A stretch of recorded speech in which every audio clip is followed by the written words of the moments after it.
अस्सलाम वालेकुम dear learners, how are you all? Hope you are doing well.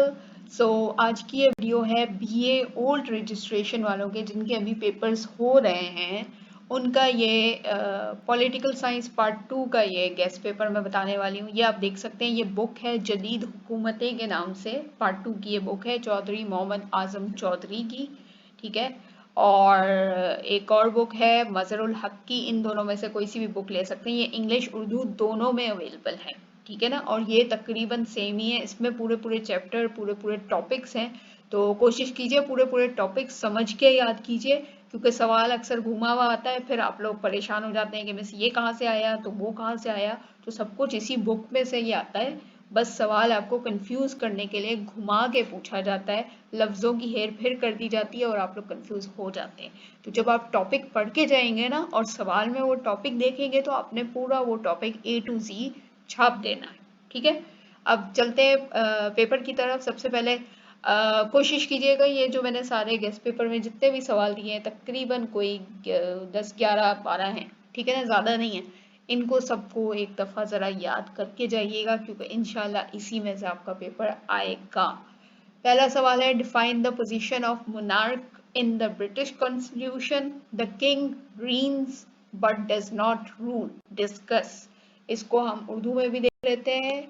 सवाल number 1 है, बरतानवी आइन में बादशाह की हैसियत की वजाहत कीजिए। ये आपका फर्स्ट चैप्टर है बरतानिया वाला, उसमें आपको बादशाह की हैसियत लिखा हुआ नजर आ रहा है, सब कुछ बादशाह क्या होता है क्या नहीं होता, वो एक सब टॉपिक है आपकी बुक में। ठीक है, वो पूरा टॉपिक याद कीजिएगा। इससे मुतल्लिक मुख्तलिफ सवाल पास्ट पेपर्स में घूमे हुए भी आए हुए हैं, आप लोगों ने आई एम श्योर देखे ही होंगे और आप कंफ्यूज हो गए होंगे, इसका क्या जवाब होगा उसका क्या जवाब होगा। सब कुछ उसी बरतानिया वाला जो बाब है, जो चैप्टर है बरतानिया वाला, उसके नीचे एक बादशाहत मोनार्की वाला टॉपिक है। ठीक है, वो पूरा टॉपिक याद कर लीजिए, उसी का आंसर पूरा का पूरा इसमें लिखना है। बादशाह हुकूमत करता है लेकिन हुकूमत नहीं करता। अब यहाँ पे मुझे पता है आप लोग कंफ्यूज हो रहे होंगे कि ये क्या बात हो गई, बादशाह हुकूमत करता है लेकिन हुकूमत नहीं करता। इसको मैं आसान कर देती हूँ। यहाँ पे मतलब ये है कि बादशाह राज करता है लेकिन हुकूमत नहीं करता। बरतानिया में जो है वो बादशाह तो है, बादशाहत सिस्टम तो है, आपने सुना ही होगा। क्वीन एलिजाबेथ के अभी कुछ दिन पहले डेथ हुई है, उसके बाद फिर किंग चार्ल्स बन गए। लेडी डायना के जो हस्बैंड थे वो अब वहाँ के किंग हैं यूके के, पूरे यूनाइटेड किंगडम के। तो वो बादशाह तो हैं लेकिन वो हुकूमत नहीं करते, वो राज तो करते हैं, वो राजा बादशाह तो हैं, लेकिन हुकूमत वहाँ कौन करती है? वहाँ की कैबिनेट, वहाँ का प्राइम मिनिस्टर उसकी हुकूमत चलाता है। तो ये वहाँ दो चीजें चल रही हैं, बादशाहत भी चल रही है और इलेक्ट्रॉनिक मतलब इलेक्शन वाला सिस्टम भी चल रहा है, दोनों चल रहे हैं। इसलिए बरतानिया की जो हम पढ़ रहे हैं ना अपनी बुक में, इसीलिए पढ़ रहे हैं क्योंकि बरतानिया की जो पॉलिटिक है ना, पॉलिटिक्स है, वो बहुत पुरानी है और इसलिए बहुत अजीब व गरीब है, कुछ अलग है कि वहाँ बादशाहत भी है और वहाँ पे इलेक्शंस भी होते हैं। इसलिए ये सबसे पहला टॉपिक है आपका, आपकी बुक में भी सबसे पहला चैप्टर ये है। तो दुनिया की जितनी भी मुख्तलिफ पॉलिटिक्स है, सियासियत है ना, हम उसको पढ़ रहे हैं, उसको समझ रहे हैं कि आखिर सियासत होता क्या, वो नहीं होता जो हमारे यहाँ पे वजीर आजम, आई मीन यहाँ पे नवाज शरीफ और आसिफ जरदारी वगैरह कर रहे हैं, वो वाली सियासत नहीं होती। सियासत एक्चुअली किसे कहते हैं? सियासत कहते हैं एक सिस्टम को चलाने को, चाहे वो सिस्टम किसी शहर का हो, चाहे वो मुल्क का हो, चाहे वो आपके घर का हो, उस सिस्टम को चलाने को कहते हैं पॉलिटिक्स, जिसमें ऊंच नीच भी होती है, कमी बेशी भी होती है, कभी कहीं कुछ ज्यादा चला जाता है, कहीं पे कुछ कम होता है, इस तरह से हर चीज मैनेज करनी होती है ना। घर में भी कोई ना कोई आपका घर चला रहा है ना, अम्मी अब्बू हो गए या घर का कोई बड़ा भाई हो गया, वो एक सिस्टम पूरा चला रहा है ना कि किसको क्या करना है, कैसे करना है, क्या करना है, तभी आपका घर चल रहा है ना। तो वही इसी को कहते हैं पॉलिटिक्स। ठीक है, जब आप समझ जाएंगे पॉलिटिक्स किसे कहते हैं, तब आपको ये बात समझ आ जाएगी कि ये पॉलिटिक्स में हमें बरतानिया क्यों पढ़ाया जा रहा है, अमेरिका क्यों पढ़ाया जा रहा है, पाकिस्तान क्यों पढ़ाया जा रहा है। ठीक है, नेक्स्ट क्वेश्चन हम देख लेते हैं। क्वेश्चन नंबर 2 है, what are the causes of survival of monarchy in UK, United Kingdom. बरतानिया में बादशाहत की बका की वजूहात क्या है, यानी बादशाहत वहाँ अभी तक कायम व दायम कैसे है, जबकि इलेक्शन भी होते हैं, वजीर आजम भी सेलेक्ट होता है, वो ही कैबिनेट भी चलाते हैं, इलेक्ट्रॉनिक्स जो मुंतखब नुमाइंदगान है वो अपने फैसले कर रहे होते हैं, तो फिर भी बादशाहत कैसे कायम है। ठीक है, नेक्स्ट है क्वेश्चन, बरतानवी आइन में काबीना के काम और अहमियत की वजाहत कीजिए। अब यहाँ बरतानवी आइन की बात आ गई, constitution. Explain function and importance of the cabinet in British constitution. British constitution में कैबिनेट की, काबीना की क्या अहमियत है। नेक्स्ट है, अब हम आ गए हैं बरतानिया से अमेरिका की तरफ। How is American president elected, explain his power. Most important question है, बता रही हूँ मैं आपको।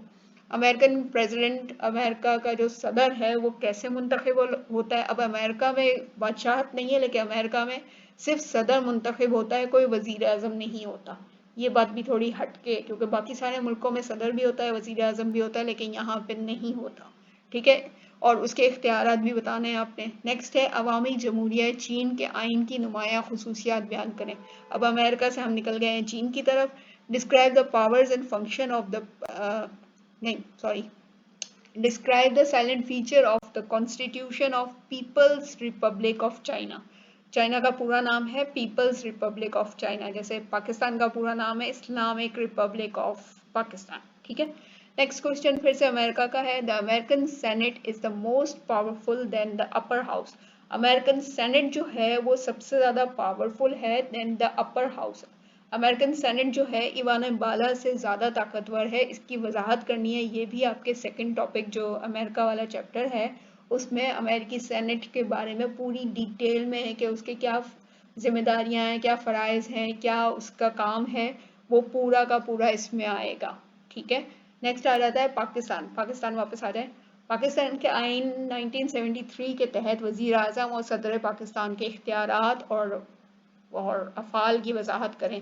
सॉरी, अफ़ाल नहीं होगा मेरे ख्याल से, इख्तियारात और जिम्मेदारियां हैं शायद। ये मैंने गूगल से ट्रांसलेट किया है तो उसने इसकी वर्ड की गलत ट्रांसलेशन कर दी। आपके बुक में, आपके पेपर्स में जो आता है वो जिम्मेदारियां और इख्तियारात आता है। ठीक है, describe the powers and function of prime minister and president of Pakistan under the constitution of Pakistan 1973। ये प्राइम मिनिस्टर के और प्रेसिडेंट के जो इख्तियारात और पावर्स एंड फंक्शन है, ये आपकी बुक में पूरा का पूरा चैप्टर है, टॉपिक है पूरा, वही याद करना है। कॉन्स्टिट्यूशन ऑफ पाकिस्तान शायद ना लिखा हुआ हो उसमें, लेकिन वही है। ठीक है, पाकिस्तान का सदर और प्राइम मिनिस्टर इसी कॉन्स्टिट्यूशन के तहत ही काम करता है, जरूरी नहीं है कि वर्ड लिखा हुआ हो।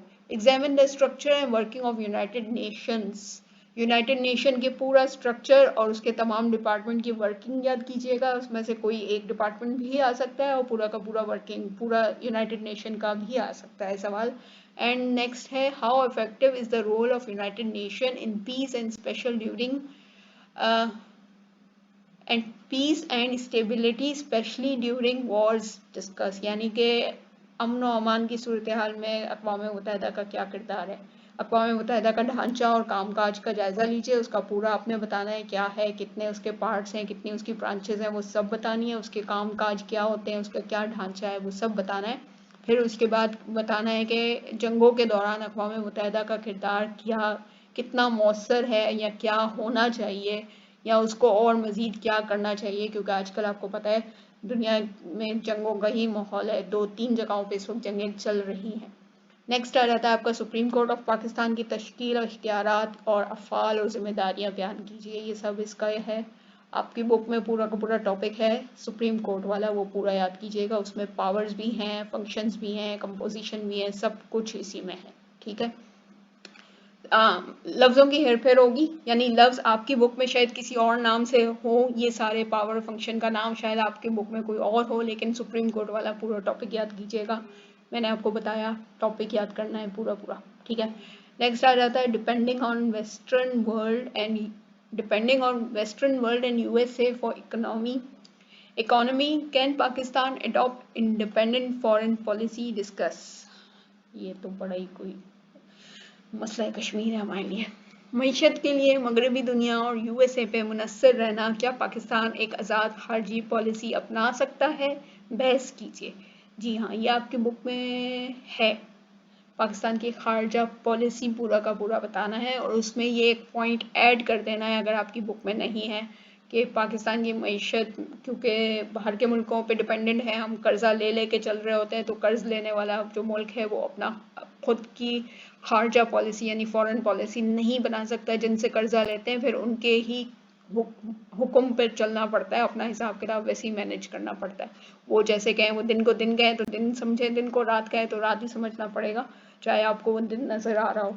ठीक है, नेक्स्ट आ जाते हैं, discuss the political service of sir Syed Ahmad Khan for the residence of Muslims of subcontinent. ये पाकिस्तान स्टडी का क्वेश्चन है, आई एम श्योर सबको याद होगा अब तक, तो पाकिस्तान स्टडी में भी आ चुका है, जिन्होंने एजुकेशन लिया हुआ है उनके एजुकेशन में भी आ चुका है, तो ये तो बचपन से पढ़ रहे हैं। सर सैयद अहमद खान की क्या पॉलिटिकल सर्विसेज थी, उनकी सियासी खिदमात बतानी है। ठीक है, बड़े सगी के मुसलमानों के लिए सर सैयद अहमद खान ने क्या सियासी खिदमात की, वो उस पर पूरा बहस करनी है। Last but not the least, नज़रिया पाकिस्तान की तारीफ कीजिए। नज़रिया पाकिस्तान के हवाले से अक्सर नोट छोट में आ जाता है कभी कभार, या कभी एक आध सवाल भी आ जाता है, तो मैंने ऐसे ही बीच में डाल दिया। आ जाएगा तो कर लीजिएगा, आसान है। आइडियोलॉजी ऑफ पाकिस्तान हो गया, दो कौमी नज़रिया हो गया, करारदाद मकासद हो गया, ये तो पाकिस्तान स्टडीज़ के टॉपिक हैं। अगर ये इसमें आ जाते हैं तो बहुत ही अच्छी बात है, क्योंकि ये बचपन से पढ़े हुए हैं, और अगर आपको याद नहीं है तो एक दफ़ा रिवाइज कर लीजिएगा, याद आ जाएंगे। ठीक है, बस इतना सा पेपर है, कोई ज़्यादा मुश्किल नहीं है। ऑल द बेस्ट, फिर मिलती हूँ नेक्स्ट किसी गेस्ट पेपर के साथ। अपना ख्याल रखिएगा, अल्लाह हाफिज़।